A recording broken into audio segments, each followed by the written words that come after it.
Hello नाज़रीन इकराम, आपका इस चैनल वर्ड ऑफ स्टोरी में खैर मकदम करता हूँ। आज मैं आप लोगों के लिए लाया हूँ बहुत ही दिलचस्प किस्सा हज़रत इब्राहीम अलैहिस्सलाम का। हज़रत इब्राहीम अलैहिस्सलाम कैसे पैदा हुए, उनके बाप का क्या नाम था और उनके ज़माने में कौन सा बादशाह था और बादशाह ने हज़रत इब्राहीम अलैहिस्सलाम को किस तरीके से जुल्म व सितम का शिकार बनाया। इन तमाम चीज़ों को इस किस्सा में मैं बयान करूँगा और इंशाअल्लाह आपको बहुत ही पसंद आएगा ये इब्राहीम अलैहिस्सलाम का किस्सा। तो आइए शुरू करते हैं। हज़रत इब्राहीम अलैहिस्सलाम के वालिद साहब का नाम अजर था। उस ज़माने के बादशाह का नाम नमरूद था, जो खुदा का मुनकर था। नमरूद जब गद्दी पर बैठा और उसकी राह के तमाम कांटे दूर हो गए तो उसने मुल्क में इंसाफ को बढ़ावा दिया। रात दिन सेवा में लगा रहता, यहाँ तक कि पूरे मुल्क में सुख शांति का बोलबाला हो गया। जब इस तरह हुकूमत करते करते एक मुद्दत गुजर गई तो शैतान ने उसको भी गुमराह करना शुरू कर दिया। उसके दिमाग में भी गंदे ख्यालात भरने शुरू हो गए। यहाँ तक कि एक वक्त ऐसा आया कि उसने खुदाई का दावा शुरू कर दिया। अपनी मूर्तियाँ हर इबादत खाने में भिजवा दी ताकि लोग उसको सजदा करें और उसकी पूजा करें। एक दिन नजूमियों ने सितारों पर नज़र करके नमरूद से यह अर्ज़ किया कि इस साल इस शहर में एक ऐसा लड़का पैदा होगा जो तेरा मुल्क और तेरा दीन सब तबाह कर देगा। नमरूद घबरा गया। उसने बेकरार होकर हुक्म दे दिया कि इस साल जितने लड़के पैदा हों सबको कत्ल कर दिया जाए। जब हज़रत इब्राहीम की माँ पर हमल की निशानियाँ ज़ाहिर हुईं तो वह बीबी सबको मालूम हो जाने के डर से बाहर चली गईं। जब जंगल में एक सूखी नहर में पहुंची तो आँखों का यह नूर पैदा हुआ।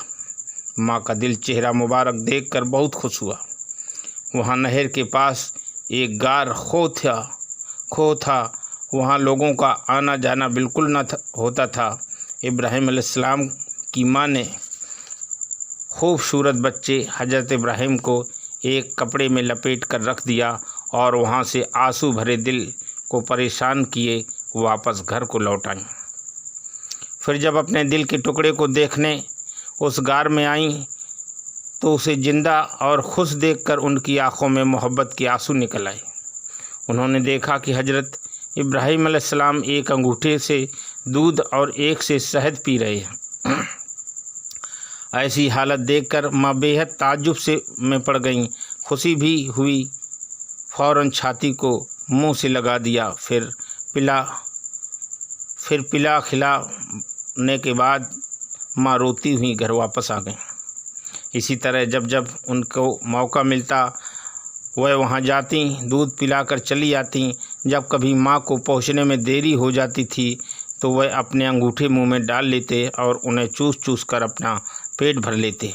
माँ का दूध पिलाना तो एक बहाना था, वरना असल खिलाने पिलाने वाला तो अल्लाह है और वही उन्हें खिला पिला रहा था।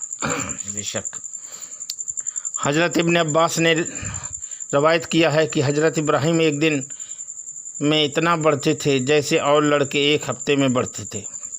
वह एक हफ्ते में इतना बढ़ते थे कि और लड़के एक महीने में जितना बढ़ पाते थे, और वह एक महीने में इतना बढ़ते थे जितना कि दूसरे बच्चे एक साल में बढ़ पाते थे।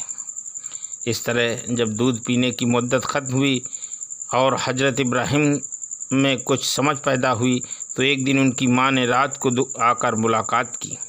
तो हज़रत इब्राहीम ने अपनी माँ से पूछा, क्या इस अंधेरे के अलावा और कोई दूसरी जगह नहीं है? इस जंगली इलाके के अलावा कोई दूसरा मकान नहीं है? माँ ने कहा कि दुश्मनों के डर से तुझको यहाँ छिपाया है और तेरी हिफाजत के लिए इस घर को चुना है। वैसे तो दुनिया बहुत लंबी चौड़ी है और आसमान बहुत ऊंचा और बुलंद है। हज़रत इब्राहीम ने फरमाया कि अब تو مجھ کو غار میں آرام نہیں ملتا اور نہ مجھے یہ جگہ ہی اچھی لگتی ہے۔ پھر حضرت ابراہیم غار سے نکل آئے۔ حضرت ابراہیم جب غار سے باہر نکلے اور آسمان پر ستارے کو دیکھا تو فرمایا یہ میرا پالن ہار ہے۔ ڈوب گیا تو فرمایا مجھے ڈوبنے والے پسند نہیں، یعنی ڈوبنے والے پالن ہار سے میں محبت نہیں کرتا۔ یقین کی اسی نظر سے پھر چاند کو دیکھا جو چمک رہا تھا تو فرمایا کہ یہی میرا رب ہے، اب تو اسی سے میں واسطہ رکھوں گا۔ لیکن جب چاند بھی ڈوب گیا تو اس پر بھی ان کا اعتقاد ختم ہو گیا۔ پھر سورج چمکا، تب بولے یہی میرا خدا ہے، یہ سب سے بڑا ہے اور اس کی خدائی تو اس کے نور سے ظاہر ہوتی ہے۔ لیکن جب سورج بھی ڈوب گیا تو حضرت ابراہیم نے اس کو خدا بنانے سے انکار کر دیا اور بولے سوائے اس خدا کے جو بے مثال اور بے زوال ہے، اور اب میں کسی اور پر یقین نہیں کر سکتا۔ پھر حضرت ابراہیم کو ان کی ماں گھر لے آئیں، ان تمام باتوں کو ان کے باپ کو سنایا۔ آزر بہت خوش ہوا۔ جب حضرت ابراہیم علیہ السلام نے بتوں کی برائی بتانا شروع کر دی اور ان کے پوجنے والوں پر لعنت بھیجنی شروع کر دی اور نمرود کو یہ باتیں معلوم ہوئیں تو اس نے حضرت ابراہیم کو بلوایا۔ حضرت ابراہیم نڈر ہی تھے، انہیں تو بس اللہ کا ڈر تھا، وہ نمرود سے کیا ڈرتے۔ وہ وہاں پہنچنے پر اور لوگوں کی طرح انہوں نے نمرود کو نہ انہیں نمرود کو سجدہ کیا اور نہ سر جھکایا۔ نمرود کو جھنجھلاہٹ ہوئی، وہ غصے سے بولا تو مجھ کو سجدہ کیوں نہیں کرتا؟ بولے سوائے حقیقی خدا کے میں کسی کو سجدہ نہیں کرتا۔ نمرود نے پوچھا تیرا پروردگار کون ہے؟ وہ کہتا ہے وہ کیا کرتا ہے؟ بولے وہ سب کا پیدا کرنے والا ہے، سب کو مارتا اور جلاتا ہے۔ نمرود بولا میں بھی جسے چاہتا ہوں مار دیتا ہوں اور جسے چاہتا ہوں زندہ رکھتا ہوں، اسی لیے میں بھی تو پالن ہار ہوں۔ پھر 2 قیدیوں کو قید خانے سے بلوایا، ان دونوں کو پھانسی ہونی تھی، ایک کو تو فوراً پھانسی دے دی اور دوسرے کو چھوڑ دیا اور بولا دیکھو ہم نے بھی تو ایک کو جلایا اور ایک کو مار دیا، ہم ہیں پروردگار اور ہمارا کام بھی یہی ہے۔ محترم سامعین، یہ اس قصے کا فرسٹ پارٹ تھا۔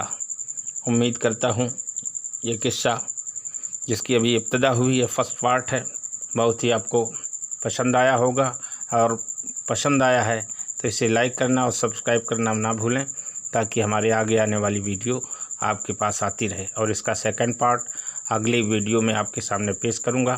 تب تک کے لیے آپ سے اجازت چاہتا ہوں۔ وما علینا الا البلاغ۔ السلام علیکم، خدا حافظ۔